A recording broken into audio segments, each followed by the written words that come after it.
رسول اللہ صلی اللہ علیہ وسلم نے حضرت علی سے کہا، اے علی، جس نے بھی 15 شعبان کی رات کو 100 رکعت نماز پڑھی اور ہر رکعت میں 10 بار سورہ فاتحہ اور سورہ اخلاص پڑھی یا پڑھتا ہے، تو پھر آپ نے فرمایا، اے علی، جو شخص بھی نمازوں کو ادا کرتا ہے تو اللہ تعالیٰ اس بندے کے تمام حاجات اور ضروریات کو پوری فرما دیتا ہے۔ عزیزان گرامی، یہ ایک ایسی نماز ہے جو بدترین بدعت ہے۔ امام ابن جوزی نے اس کو الموضوعات میں متعدد روایت ذکر میں فرماتے ہیں کہ اس حدیث کے من گھڑت ہونے میں مجھے کوئی شک نہیں، اور اس روایت کے تمام جتنے بھی راوی ہیں سب مجہول ہیں، اور بہرحال یہ حدیث رسول اللہ صلی اللہ علیہ وسلم کی حدیث ہونا یہ ناممکن بات۔ اللہ اکبر۔ امام شوکانی فرماتے ہیں کہ حدیث موضوع ہے۔ امام ابن قیم فرماتے ہیں صلاۃ الالفیہ کے بارے میں کہ علم حدیث سے بہرور معرفت رکھنے والا ہر شخص ایسی روایت سے دھوکہ کھانا باعث حیرت ہے کہ وہ علم حدیث بھی اور ایسی روایتوں سے دھوکہ بھی کھا جائے۔ در حقیقت یہ نماز اسلام میں 400 سال کے بعد بیت المقدس میں ادا کی گئی، پھر اس کی فضیلت کے بارے میں احادیث بنائی گئی، اور یہ بدعتی نماز کا آغاز یہ امام مقدسی رحمۃ اللہ علیہ نے اپنی کتاب میں لکھا ہے۔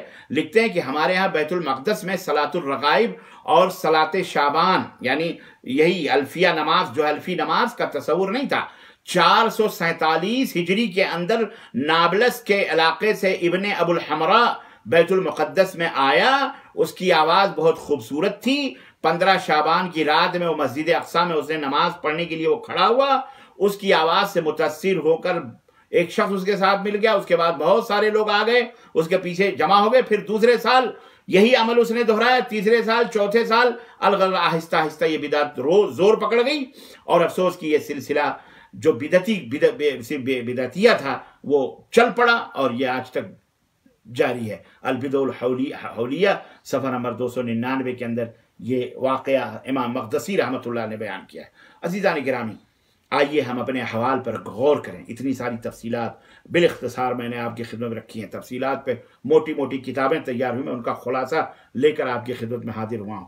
آخر میں چلتا ہوں، آخر یہ چیز ہم اپنے احوال کا جائزہ لیں کہ ہمارا کیا طرز عمل اسلام کے تعلق سے ہے، نبی کریم صلی اللہ علیہ وسلم کی لائے ہوئے دین حنیف کے تعلق سے کیا صحیح ہے۔ ہم اپنا جائزہ لیں۔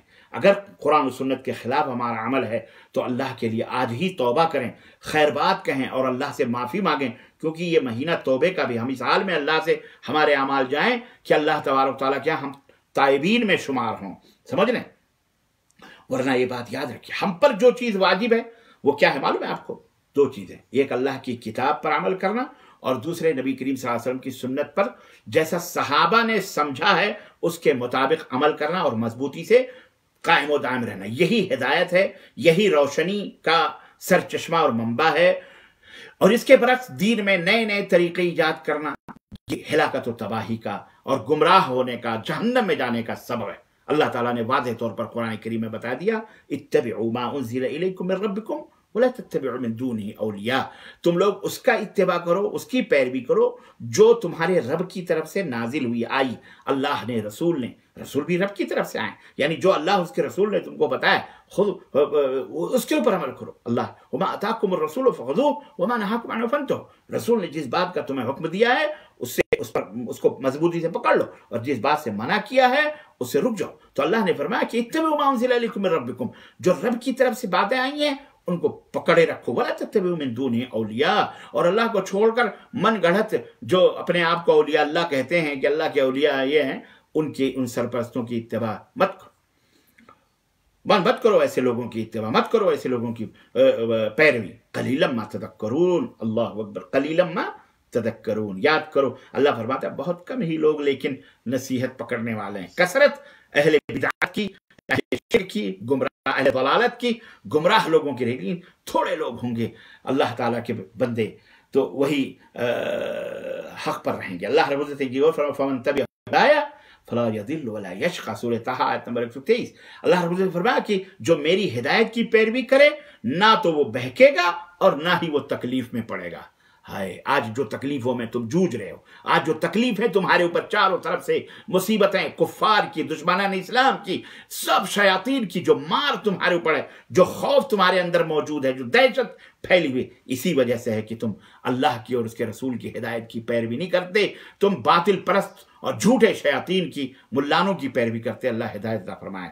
ورنہ یہ اللہ کی طرف سے یہ وعدہ ہے کہ جو اللہ کی باتوں پر عمل کرے گا، سمجھ رہے، وہ دنیا میں کبھی گمراہی میں نہیں پڑے گا، اللہ اور اس کے رسول کی جو پہ کبھی گمراہ نہیں ہو سکتا، اور وہ آخرت میں بھی سعادت مند رہے گا۔ اللہ رب العزت نے فرمایا کہ وَمَن يُطِعِ اللَّهَ وَرَسُولَهُ يُدْخِلْهُ جَنَّاتٍ تَجْرِي مِن تَحْتِهَا الْأَنْهَارُ خَالِدِينَ فِيهَا وَذَلِكَ الْفَوْزُ الْعَظِيمُ وَمَن يَعْصِ اللَّهَ وَرَسُولَهُ وَيَتَعَدَّ حُدُودَهُ يُدْخِلْهُ نَارًا خَالِدًا فِيهَا وَلَهُ عَذَابٌ مُهِينٌ۔ سورہ نساء آیت نمبر 13-14۔ اللہ رب العزت نے فرمایا کہ جو اللہ کے اور اس کے رسول کی اطاعت کرے گا، اللہ اسے ایسی جنت میں ایسے جنات میں، ایسے باغات میں داخل فرمائے گا جس کے نیچے سے نہریں بہ رہی ہیں۔ اللہ اکبر! یہ دودھ کی نہریں ہیں، یہ شہد کی نہریں ہیں، یہ شراب کی نہریں ہیں۔ ہاں جی، وہ اللہ ایسے باغات کے اندر تمہیں داخل فرمائے گا، ایک دن کے لیے، 2 دن کے لیے نہیں، خالدین فیہا، ہمیشہ ہمیشہ اسی کے اندر رہیں گے۔ وَذَلِكَ الْفَوْزُ الْعَظِيمُ، یہی سب سے بڑی کامیابی۔ لیکن اس کے برعکس وَمَن يَعْصِ اللَّهَ وَرَسُولَهُ، اللہ اس کے رسول کی جو نافرمانی کریں گے، وَيَتَعَدَّ حُدُودَهُ، جو شریعت کے حدیں ہیں، جو باؤنڈری ہے، اس باؤنڈری کو جو لانگے گا، جو پھلانگے گا، جو کراس کرے گا، اللہ نے فرمایا يُدْخِلُهُ نَارًا، ایسی آگ میں ان کو داخل کرے گا، جہنم میں، خالدن فیہا، جس میں وہ ہمیشہ ہمیشہ رہیں گے، وَلَهُ عَذَابٌ مُهِينٌ، اور ان کے لیے انتہائی ذلت ناک اور رسوا والا عذاب ان کے اوپر دیا جائے گا۔ عزیزان گرامی، اللہ کے لیے کلمہ شہادت کا تقاضا یہی ہے کہ لا الہ الا اللہ، اللہ کے ساتھ کسی کو شریک نہ کیا جائے، اللہ کے سوا کوئی معبود برحق نہیں ہے، اور محمد الرسول اللہ کا تقاضا یہ ہے کہ محمد اللہ کے رسول ہیں۔ اگر آپ کہتے ہو یقین ہے تو کہ آپ کے سوا کسی کی بات کے اوپر دین سمجھ کر کے عمل نہ کیا جائے۔ یاد رکھو، یہ ہے محمد رسول اللہ صلی اللہ علیہ وسلم سے محبت کا اور تقاضا، اور جیسا کہ اللہ رب العزت قرآن کریم میں فرمایا قُلْ إِن كُنتُمْ تُحِبُّونَ اللَّهَ فَاتَّبِعُونِي يُحْبِبْكُمُ اللَّهُ وَيَغْفِرْ لَكُمْ ذُنُوبَكُمْ۔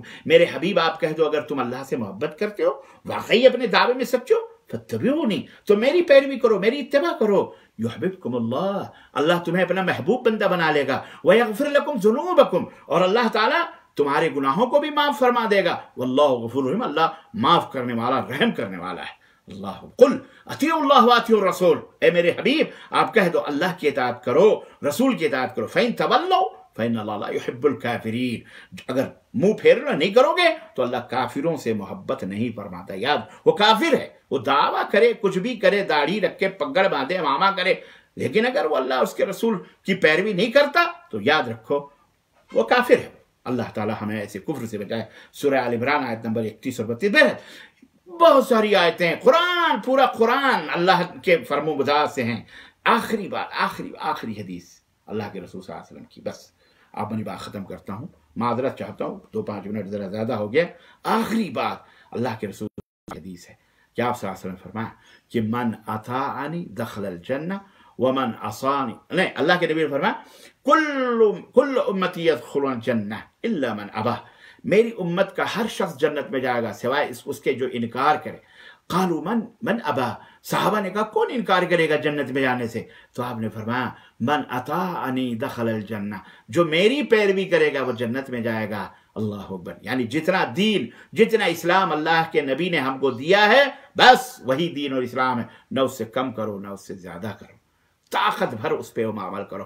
ومن عصانی فقد ابا، اور جو اس دین کے اوپر قناعت نہیں کرے گا، اپنی طرف سے بڑھائے گا، انکار کرے گا، تو اللہ کے رسول صاحب فرماتے ہیں کہ اس نے گویا خود ہی جنت میں جانے سے انکار کیا۔ اللہ سے دعا ہے کہ اللہ تعالیٰ اور آپ کو اپنی جنت میں اعلیٰ مقام عطا فرمائے، اور اللہ ہمیں شرک اور بدعت اور خرابات سے دور رکھے، اور اس ماہ مبارک میں اللہ تعالیٰ ہمیں زیادہ سے زیادہ نبی کریم صلی اللہ علیہ وسلم کی سنت روزہ رکھنے کی توفیق عطا فرمائے، اور اللہ تعالیٰ آپ کے